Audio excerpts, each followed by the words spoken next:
হেসো না, তোমার ওই হাসি আমার আর সহ্য হয়। হ্যাঁ, তোমার হাসি থেকে আমার হয় দহনা, মানে অঙ্গখানি জ্বলে যাচ্ছে। তুমি অমন করে আর হেসো না দেখি।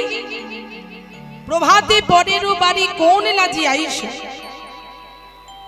এই প্রভাতে বেলায় পরের বাড়িতে কি মনে করে নিলজ্জ হয়ে এসেছো কেন?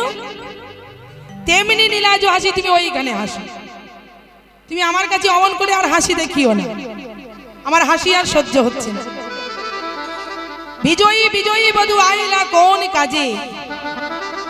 তুমি কোন কাজে এসেছো? তোমার কি কোনো কাজ ছিল? নাগর, তোমার কি কোনো কাজ ছিল? তাহলে তুমি নিজে এলে কেন? তুমি আমায় বলে পাঠালেই পারতে। ও, বুঝতে পেরেছি। এই আহিরিনী গোয়ালিনীর বাড়িতে কেন এসেছো আমি বুঝতে পেরেছি। আহিরিনী গোয়ালিনীর বাড়িতে মানুষ কেন আসে? যার দধি দুগ্ধের দরকার হয়, তাই না? ওমা, ঘোষের বাড়ি গোয়ালার বাড়ি আমরা কখন যাই? যখন আমাদের বাড়িতে কোনো অনুষ্ঠান হয়। হ্যাঁ, মিষ্টি করতে হবে, রসগোল্লা করতে হবে, নানা রকম মিষ্টি করতে হবে। যখন জানতে পারি যখন অনুষ্ঠান হয় তখন দধি দুগ্ধের দরকার পড়ে আমরা গোয়ালার ঘরে যাই। তাই রাধারানী বলছি, বুঝতে পেরেছি এই আহিরিনী গোয়ালিনীর বাড়িতে তুমি সকালবেলায় কেন এসেছো। দধি দুগ্ধের দরকার পড়েছে, তাই তো? ও না গো, তুমি নিজে এলে কেন? আমায় বলে পাঠালেই পারতে। আমি কি করতাম জানো? আমি নিজে মাথায় করে দিয়ে আসতাম। আর কি করতাম জানো? নববধূর উৎসব দেখে আসিতাম। নববধূর উৎসব দেখে আসিতাম। সব দেখে আসিতাম।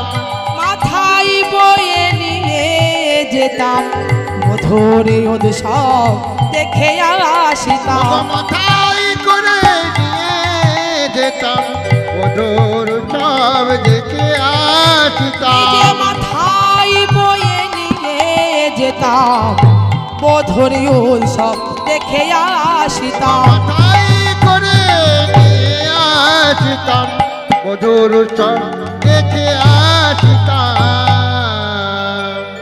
দেখুন রাধারানী কেমন ছুরি ছুরি কথা বলছে। গোবিন্দ গত নিশীতে একটা রমণীর কাছে গিয়ে সারা নিশি যাপন করেছে চন্দ্রাবলীর কুঞ্জে, সেটা তো প্রকাশ করে বলছে না। কি করে বলছে? ওই যে বলছে ইঙ্গিত করে। কিসের ইঙ্গিত? বলছে ওই যে এই দই গোয়ালার ঘরে তুমি এসেছো দধি দুগ্ধের বিক্রয়। আমরা জানি, তুমি জানো আমি দধি দুগ্ধের বিক্রয় করি। দধি দুগ্ধের দরকার পড়েছে তাই তুমি গোয়ালার বাড়ি এসেছো। আর দধি দুগ্ধের দরকারটা কখন পড়ে? যখন কোনো অনুষ্ঠান হয়। তো ও নাগর, তুমি কি বিবাহ করছো নাকি? হ্যাঁ, তা যদি হয়ে থাকে তাহলে তুমি নিজে এলে কেন? আমি নিজে মাথায় করে বয়ে দিয়ে আসতাম আর নববধূর উৎসব আমি দেখে আসতাম। দেখেছেন কেমন ছেড়ে ছেড়ে বলছে?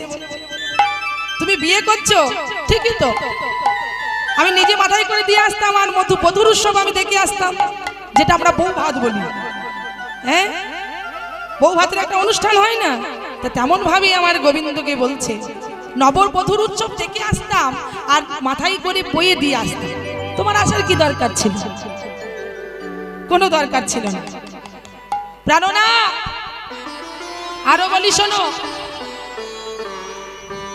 আমার রজনীটা কেমন কেটেছে। আমি কত আদর করে যতন করে একটা মালা গেঁথেছিলাম। কিসের মালা? মল্লিকা মালতী জ্যোতি নাগেশ্বর গাথি। মল্লিকা মালতী জ্যোতি নাগেশ্বর গাথি। মল্লিকা মালতী জ্যোতি নাগেশ্বর গাথি। মল্লিকা মালতী জ্যোতি নাগেশ্বর গাথি। আসিবে আসিবে বলে পোহাইলাম রাতি। আসিতে আসিতে পারবধূ পোহাইলাম রাতি। আসিবে আসিবে বলে পোহাইলাম রাতি। আসিবে আসিবে বলে পোহাইলাম রাতি। ও প্রাণনা, তুমি গত নিশীথে আসবে বলে আমি সুন্দর করে একটা মালা গেঁথেছিলাম, কি দিয়ে? মল্লিকা মালতী দিয়ে সুন্দর করে গেঁথেছিলাম। কেন জানো? গেঁথেছিলাম তোমার গলায় পরাবো বলে। শুধু তাই নয়, তোমার গলায় যখন পরাবো, এই মালা যখন দুলবে, আমি কি করব জানো? আমি ভেবেছিলাম দুলবে গলায় হেরব নয়নে, দুলবে গলায় হেরব নয়নে, দুলবে গলায় হেরব নয়নে, দুলবে গলায় হেরব নয়নে। গেঁথেছিলাম যতন করে দুলবে গলে হেরব নয়নে, গেঁথেছিলাম যতন করে দুলবে গলায় হেরব নয়নে। তোমার গলায় দুলবে, আমি নয়ন ভরে দর্শন করব, এটা ভেবেই আমি বড় আদর করে অনুরাগ ভরে মালাটা গেঁথেছিলাম। কিন্তু সেই আশায় তুমি জল ঢেলে দিলে, সেই আশাটাও পূরণ হলো না। তা ভালোই তো হয়েছে, এখানে এসেছো কেন? যাও যাও, সেখানে যাও। কোথায় যাবে জানো? সেইখানে রজনীকালে তুমি যেখানে ছিলে, যেখানে তুমি নিশি জাগরণ করেছ, তোমার এ মতো হাসি, ওই নীলাজ হাসি, তুমি সেইখানে হাসো, আমার কাছে হেসো। আমার কাছে তুমি কেন এসেছো? রজনী বঞ্চিয়ে আইলে জ্বালাতে আগুন, বলো দেখি। রজনী বঞ্চিয়ে আইলে জ্বালাতে আগুন, রজনী বঞ্চিয়ে আইলে জ্বালাতে আগুন, বিহানে আইলে পোড়া ঘায়ে দিতে নো, আগে আইলে দিতা আলে দিতে নো। কেমন বলছে দেখুন। ওই যে রজনী, রজনীতে আইলে জ্বালাতে আগুন, রজনী বঞ্চিয়ে আইলে মানে রজনী ত্যাগ করে, রজনী শেষ করে তুমি এলে কেন? আগুন জ্বালাতে, আগুন জ্বালাতে এলে। বিহানে আইলে তুমি পোড়া ঘায়ে দিতে নুন। এই সকালবেলায় তুমি এসেছো পোড়া ঘায়ে নুন দিতে, কাটা ঘায়ে নুনের ছিটে দিতে এসেছো। কাটা ঘায়ে নুনের ছিটেটা কখন লাগে জানেন মা? সত্যি করে কেটে গেলে যদি নুনের ছিটে হয়, যেমন জ্বালা হয়, তেমনই ভাবে যদি কোনো প্রেমিকা জানতে পারে অপর এক রানীর কাছে তার ভালোবাসার মানুষ গিয়েছিল, তখনই তার জ্বালাটা হয়। আর সেই নাগর যখন অন্য নায়িকাকে দর্শন করে এসে নিশি জাগরণ করে রতি চিহ্ন নিয়ে এসে দেখাতে আসে, তখন মনে হয় যেন কাটা ঘায়ে নুনের ছিটেটা দিয়েছে। হ্যাঁ ও নাগর, তুমি কাটা ঘায়ে নুনের ছিটে দিতে এলে, যাও দূর হয়ে যাও। এমন সময় সখীগণ বলছে, ও নাগর যাও দেখি, যাও যাও যাও, এখানে আমাদের অনেক কাজ আছে। নাগর বলছে, ও ললিতা সখী, ও বিশাখা সখী, তোমাদের কি কাজ আছে আমায় বলো না। বলছে, সেসব শুনলে তোমার দুঃখ হবে, কষ্ট হবে, যাও দূর হয়ে যাও। বলছি, কোনো কষ্ট হবে না আমার, তুমি বলো কি হয়েছে, কি কাজ আছে তোমাদের বলো। বলছি, বলবো। বলছি, হ্যাঁ বলো না, আমি তো শুনতে চাইছি। তুমি শুনতে চাইছো? বলবো। বলছি, হ্যাঁ বলো না। শোনো শোনো, তাহলে বলি শোনো। যেখানে বসেছো নাগর তুলে ফেলবো মাটি, যেখানে বসেছো নাগর তুলি ফেলবো মাটি, যেখানে বসেছো নাগর তুলে ফেলবো মাটি, যেখানে বসেছো নাগর তুলে ফেলবো মাটি। শোনো গো, তুমি যেখানে বসেছো সেখানকার মাটি সত্য আমরা তুলে ফেলে দেবো। আর কি করবো জানো? ছড়া ঝাঁটি দিয়ে মোরা করব পরিপাটি, ওগো ছড়া ঝাঁটি দিয়ে মোরা করব পরিপাটি, ছড়া ঝাঁটি দিয়ে মোরা করব পরিপাটি, ওগো ছড়া ঝাঁটি দিয়ে মোরা করব পরিপাটি। তুমি যেখানেই বসেছো তুমি হচ্ছে অপবিত্র মানুষ, তুমি গত নিশীতে একটা রমণীর সঙ্গে সারা নিশি মজেছিলে, তাই তুমি যেখানে বসে আছো সেখানকার তুমি চলে গেলে ওখানকার মাটি সদ্য তুলে ফেলে দিয়ে আমরা গোবর ছড়া দেব, দিয়ে ঝাঁটা দেব, ছড়াঝাঁটি দিয়ে আমরা জায়গাটাকে পরিষ্কার করব, পবিত্র করব। যাও দেখি, উঠে যাও। এই কথাটা শোনার পরে আর কি গোবিন্দের সহ্য হয়? আর সহ্য হচ্ছে না। মাথাটা নিচু করে মলিন বদন হয়ে গেছে আমার প্রাণনাথে। মলিন দশা দর্শন, মলিন দশা দর্শন করে ভাবময় পদকর্তা চণ্ডীদাস এক পাশে দাঁড়িয়ে দাঁড়িয়ে বলছে, আহারে আমার প্রাণ গোবিন্দের কেমন দশা দেখো, কেমন দশা। মুখে কিছু বলতে পারি না, মুখে কিছু বলিতে নারী কি কহব, মুখে কিছু বলতে নারী কি কহব, চণ্ডীদাসে কহে বলো কি কহব, চণ্ডীদাস কহে রাজ কি কহব, হেড মুখে রাহি নাগর নয়নে বহিল।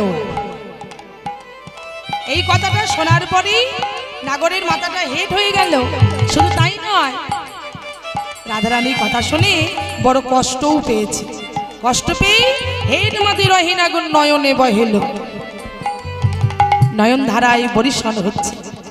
আমার ভাবময় পদকর্তা চণ্ডীদাস বলছে, আহারে চণ্ডীদাস কহে আমি কি কহব, আমি কি বা করতে পারি আমার গোবিন্দের জন্যে, এমন ভাবি কষ্ট পাচ্ছে আমার প্রাণনাথ, কি বা করবো আমি, কি করতে পারি আমি।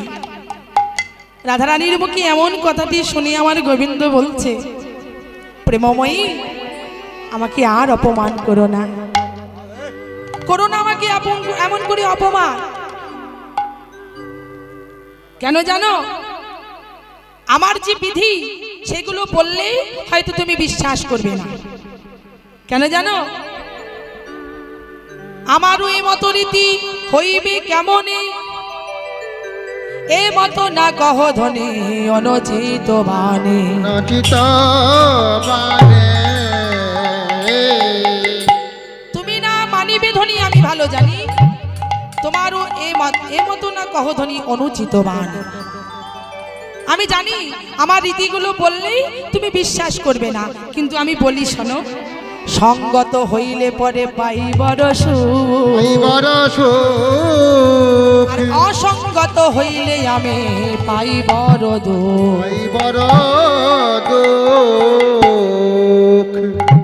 সত্যি তো বাবা, কোন সৎ মানুষ যদি সৎসঙ্গের সঙ্গ করে তবে কি হয়, তারা আনন্দিত হয়, হয় না? ওমা আপনারাই দেখুন, বিচার করে দেখুন, যদি সৎ মানুষের সঙ্গ ধরেন বড় ভালো লাগে না? লাগে তো। কিন্তু যদি কোনো সময় জানতে পারেন আপনি অসৎ মানুষের সঙ্গ ধরেছেন বা অসৎ মানুষের সঙ্গে পড়েছেন, তাহলে মনে বড় কষ্ট হয়, তাই না? যে আমি কোন মানুষের সঙ্গ ধরলাম। তাই আমার গোবিন্দ মনে মনে বড় কষ্ট পাচ্ছে, আর রাধারানীকে বোঝাচ্ছেন কষ্টটা। প্রেমময়ী অসঙ্গত, সঙ্গত হইলে যেমন আমি সুখ পাই, তেমনি অসঙ্গত হইলে আমি মনে বড় দুঃখ পাই, মনে বড় দুঃখ। তাই তুমি আমায় অমন করে আর অপমান করো না। এমন সময় চণ্ডীরাজ পদকর্তা বলছেন,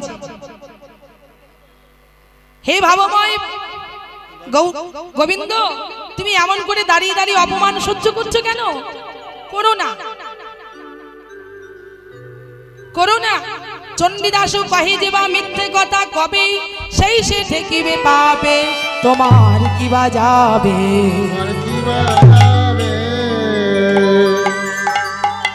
যদি কেউ মিথ্যে কথা বলে তার পাপ হবে, তোমার কি? তুমি তো কোনো মিথ্যে কথা বলোনি, হ্যাঁ? তাই তুমি আর এখানে থেকো না, দাঁড়িয়ে দাঁড়িয়ে আর অপমান সহ্য করো না, তুমি চলে যাও। এই কথাটা শুনেছে ভাবময় পদকর্তার মুখে, অমনি রাধারানী আরো ক্রোধ হয়েছে, ক্রোধান্বিত হয়ে বলছে, ওগো ভালো ভালো ভালো কালিয়া নাগর, শোনালে ধরো মো কথা, ভালো